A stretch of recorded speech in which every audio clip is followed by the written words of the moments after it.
قايد الريم تاخذني عليه الشفاقة،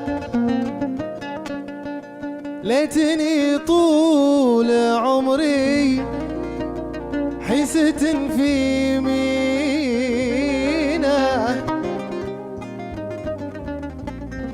ليتني طول عمري،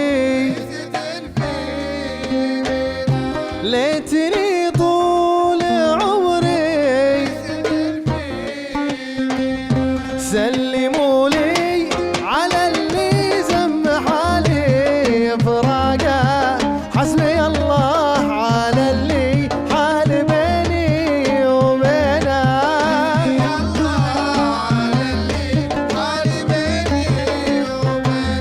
سلموا لي على اللي زمح لي بفراقه، حسبي الله على اللي حال بيني وبينه، حال بيني وبينه.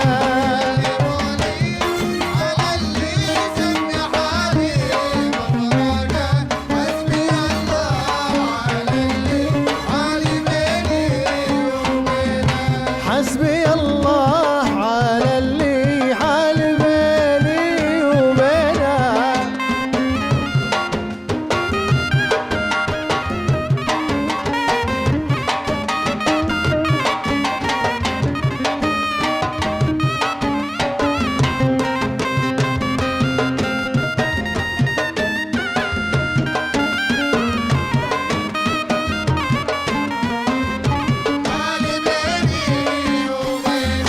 قايد الريم تاخذني عليه الشفاقة، ليتني طول عمري حيست في يمينه،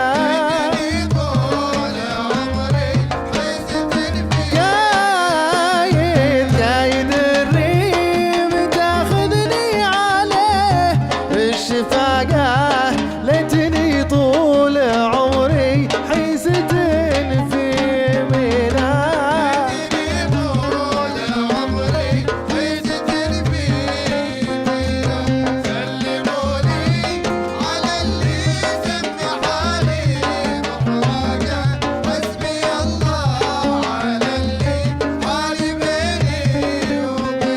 وحسبي الله على اللي حال بيني وبينه.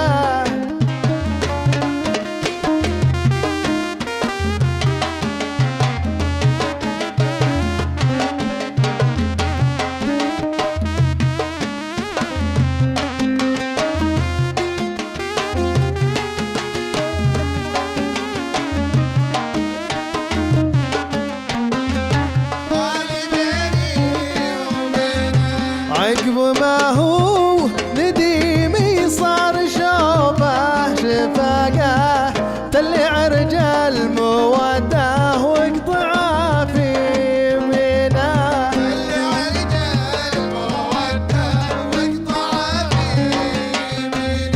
عقب ما هو نديمي صار شوبه شفاقه، تلع رجال موده واقطعه في يمينه.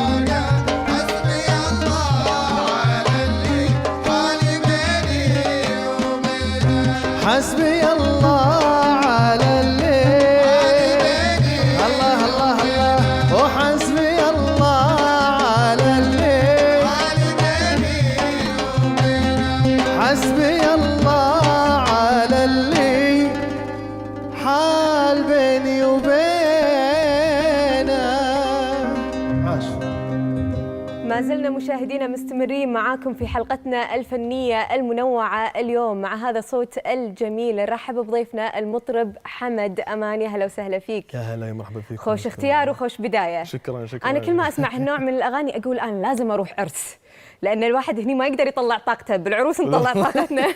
يعني الواحد شوي يمسك ثقل. هذا هو، ما نقدر. حمد، دائما ما نشوفك مقل في الظهور الإعلامي، ليش هذا؟ خلينا نقول ليش القلة هذه في الظهور؟ هو في اللقاءات يعني قاعد ما أقدر أحاضر يعني اللقاءات يعني قد ما أقدر، سواء هني أو في الإذاعة. أي لقاء يحصل لي قاعد أروح، ما عندي أي مشكلة. احنا مشكلتنا بس في الظهور الإعلامي في الحفلات الرسمية. إيه.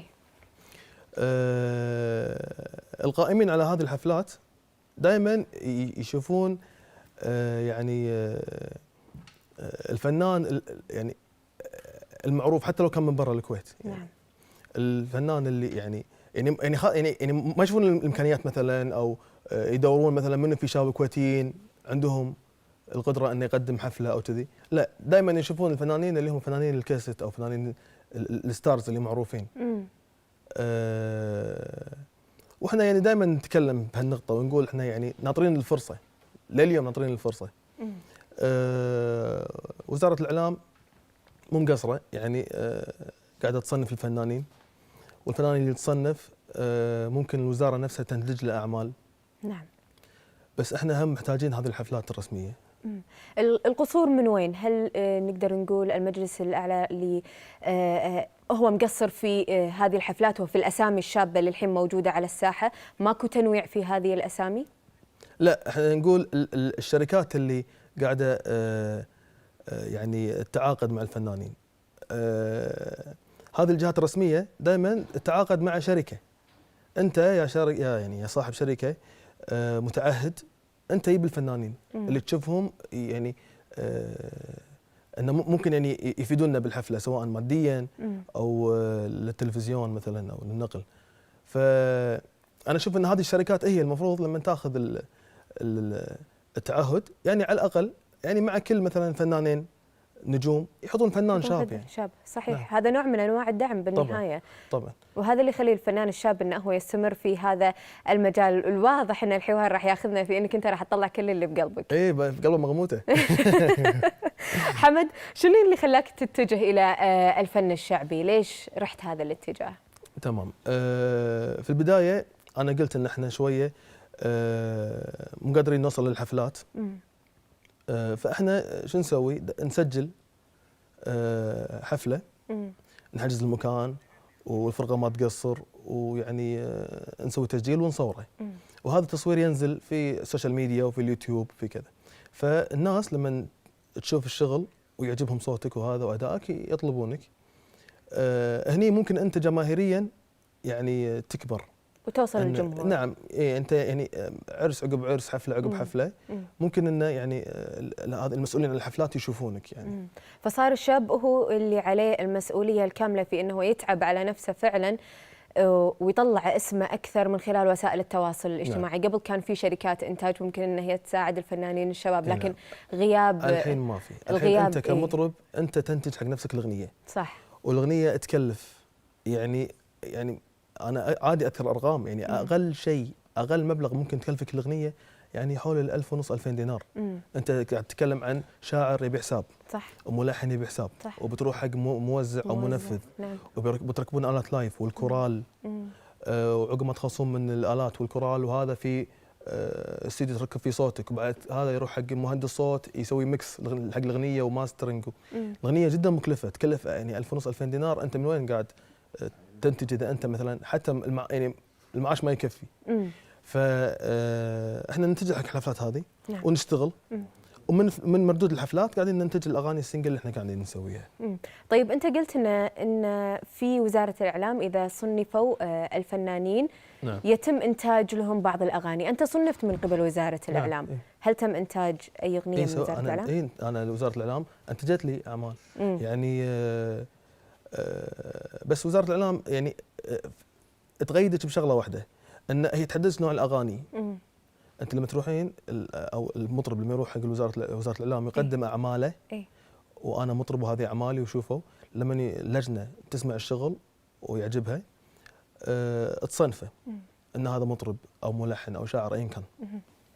بعدين هم يشوفون انت شنو الشيء اللي مثلا ناقصهم للوزاره، وهذا مثلا انت تنتج لنا مثلا اغنيه وطنيه واغنيه عاطفيه. في مطربين او في فنانات لا مختصين مثلا في اغاني الاطفال. فالوزاره دائما هذه يعني تقيدك في هذه الامور. نعم. بس هم طيب يعتبر دعم يعني.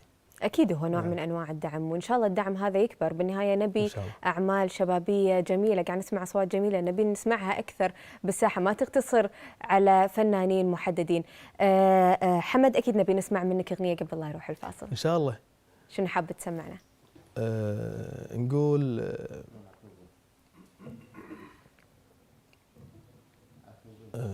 نقول أيوه أيوه.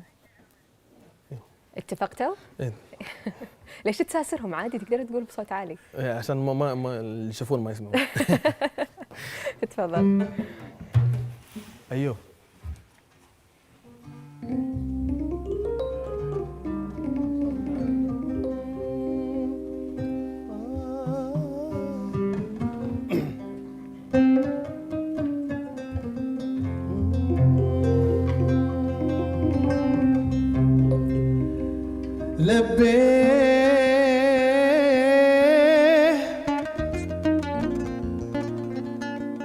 يا ابو عيون وساع ما غيرك احدنا لبي لا ايوه قلبي قلبي عليك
وعساه ما يرتاح عليك يا نافل انجيله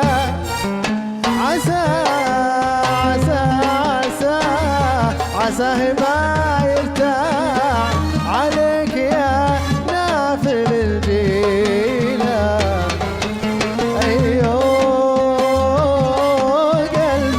قلبي عليك ارتاح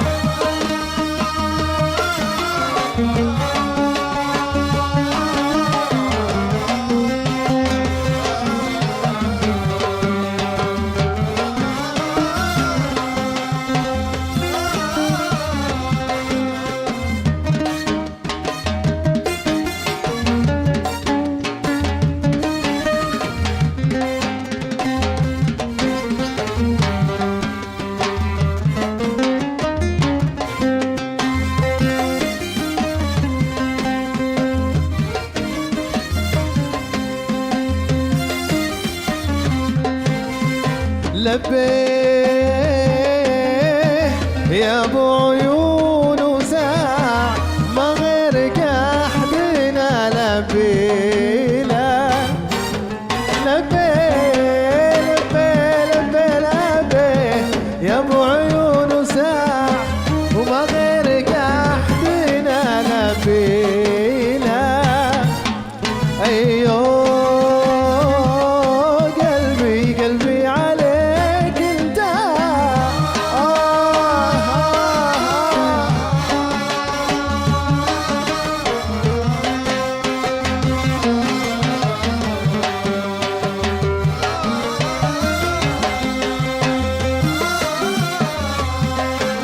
ايوه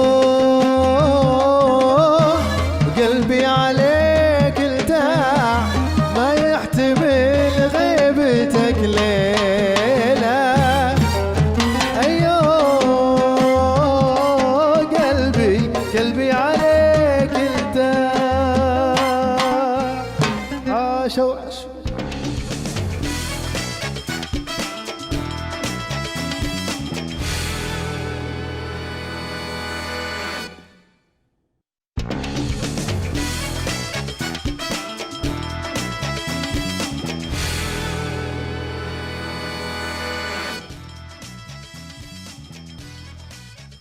رجعنا لكم مشاهدينا من بعد الفاصل ومستمرين مع الفنان حمد أمان. أطرفنا الصراحة في اختيارك للأغاني للتو، أكيد نبي نسمع منك أغاناوي أكثر، لكن بالبداية نبي نتكلم عن فرقة حمد أمان الشعبية اللي هي معترف بها من قبل المجلس الوطني للثقافة والفنون والآداب. كلمنا عن هذه الفرقة. تمام. في البداية أنا دخلت فرقة التلفزيون، طبعا أخوي سعود هني معنا هو اللي سحبني للفرقة، هو أخوي قبلي بالفرقة. فقال لي ايش رايك تي فرقة تلفزيون وكذي وهذا، فقلت نجرب يعني. فدخلت الفرقة، فرقة التلفزيون، وتعلمت منهم الفنون وكذي. وكان في عندنا مدرب في فرقة التلفزيون اللي هو يعني عمي واخوي العود، سليمان معيوف مجلي. وهو رئيس فرقة معيوف مجلي الشعبية. كلمني قال ايش رايك تي معنا الفرقة؟ يعني احنا فرقة التلفزيون مثل دوام، يعني كنا دوام. في فرقة معيوف مجلي كانت لا يعني كانت اكثر فرقة يعني للحفلات وكذا يعني. فقلت يعني بالعكس ساعة المباركة، فدخلت فرقة معيوف مجلي، تعلمت فنون ثانية، يعني فرقة معيوف يغنون البحري مثلا، يغنون الليوة وهذه الفنون. وفرقة شعبية من غير موسيقى، فرقة تلفزيون لا فيها موسيقى، فرقة معيوف من غير موسيقى وفنون يعني. فتعلمت أنا من هني ومن هني، وبعدين يعني جتني حفلة، فقلت الحفلة هذه أنا باخذها، يعني أنا بسوي لي فرقة وباخذ الحفلة. حلو. ورحنا قدمنا فنون، قدمنا عارضة وقدمنا ليوة، وهذه البداية كانت. بعدها رحت أنا نصحني أخوي وزميلي في وزارة الإعلام عبد الله الخبيزي، قال ايش رايك تروح تقدم على المجلس الوطني، قدم كفرقة شعبية. فرحت وسألت شنو الطلبات وهذا، فقالوا نبي 25 شخص، انه يكون في عندك مقر كذا. فأنا يعني شفت الشباب اللي يبون يدشون معي الفرقة وطرشت لهم حتى في السوشيال ميديا، اللي حاب يشترك يقدم. حلو. ففي شباب وايد دزوا لي الأمانة، وقدمت الأوراق والحمد لله وافقوا يعني. ممتاز. عملية تشكيلك لهذه الفرقة هل كانت صعبة ولا أخذت منك وقت كثير؟ هو الصعب بالموضوع أنه ما في وايد شباب كويتيين إيقاعاتيين. يعني غلة، أنا هذا اللي كان مواجهني. موضوع أن الكورال والصفوف هذا موضوع سهل، يعني وايد شباب يغنون، ممكن أنا مثلا أعتمد عليهم في مثلا الصفوف بالعرضة في كذا. بس الإيقاعات يعني شباب غلة يعني. فأنا كان عندي مشكلة في هذه السالفة، إن كنت محتاج شباب، لأن من شروط المجلس الوطني أن يكونون 25 شخص كويتيين. فأنا كنت شوي متوهق من ال 25 إن أبي شباب يعني شطار بالإيقاعات الكويتية. اي نعم، بس حصلتهم الحمد لله. حصلتهم يعني الحمد لله، عسى ربي يوفقك. شكرا. حمد، نبي نسمع أغنية منك الحين. حاضر. نقول واحدة قادرية، أغنية قادرية نقول. تفضل. بارحة نوم.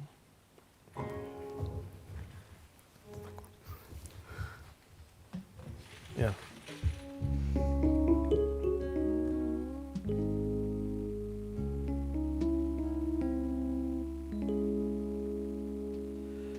والبارحة نوم الملاح مياني عيني سيرة مرقدي مليته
أحبه وهو ما يدري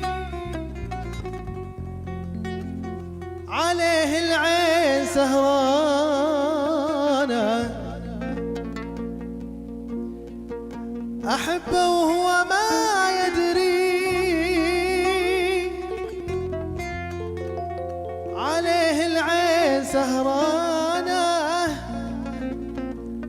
يا ليت بحالتي يدري، يا ليت اللي جرى ما كان نحيل الخصر والقامة يتمايل بين غصن الماء، ونحيل الخصر والقامة يتمايل بين غصن الماء. الله صدفني يا هلي قمري وعمر يمشي على بنانا، صدفني يا هلي قمري سحر هاروت معيانا، حلو في مشيته يغري ابد ما شفت مثل انسان.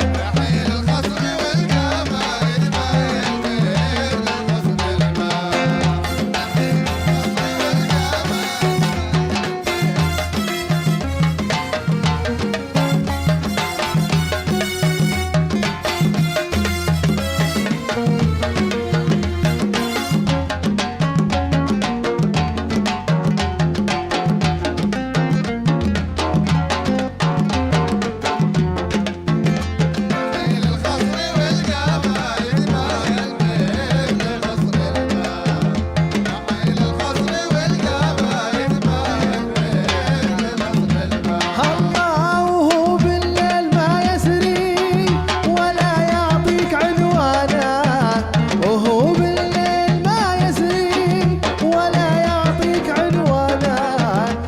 يقضي حاجته بدري ويرجع محل ما كان. نحيل الخصر والقامة يتمايل بين غصن الماء، نحيل الخصر والقامة يتمايل بين غصن الماء.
عليكم ويعطيكم العافية شباب، هني مو مقصرين، يعني أمتعتونا وأطربتونا في هذه الأغاني الجميلة. حمد، إحنا وصلنا إلى ختام هذه الحلقة، لكن قبل ما أختم وياك حابة أسألك عن التلحين. عندك تجربة في التلحين، كلمنا عنها. في البداية أنا كنت ألحن حق نفسي يعني. فلحنت أغنية اسمها أنا أعترف. كانت من كلمات شاعر سعودي اسمه عبد العزيز الخيبري، طبعا أوجه له تحية. لحنتها الأغنية ويعني ما لاقت نجاح يعني، بس وصلت حق فنانة. اي نعم.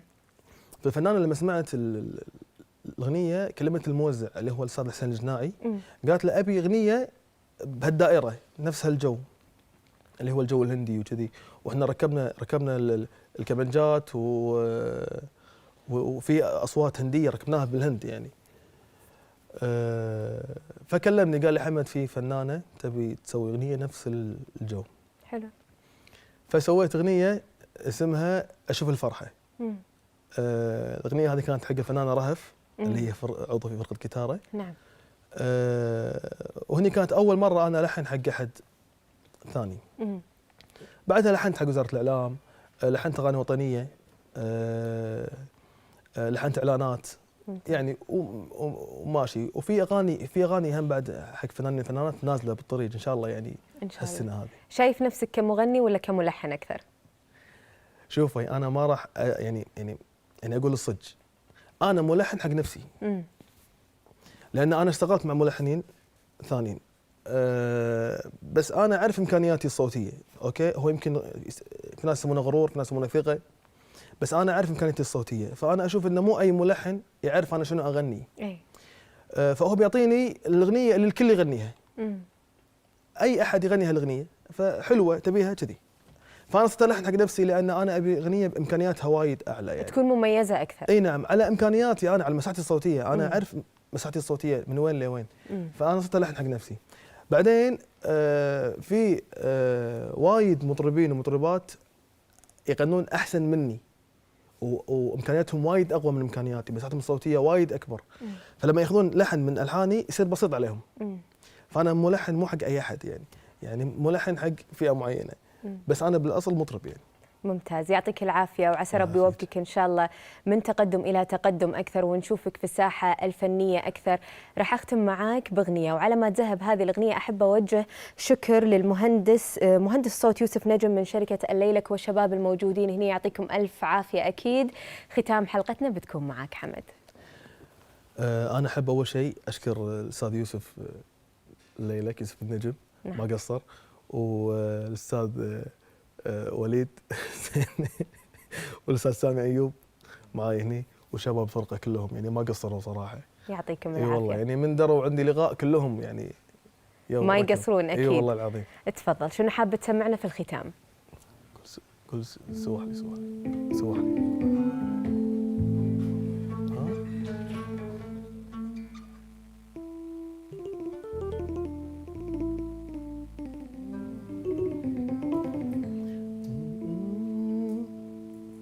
وانا تترالي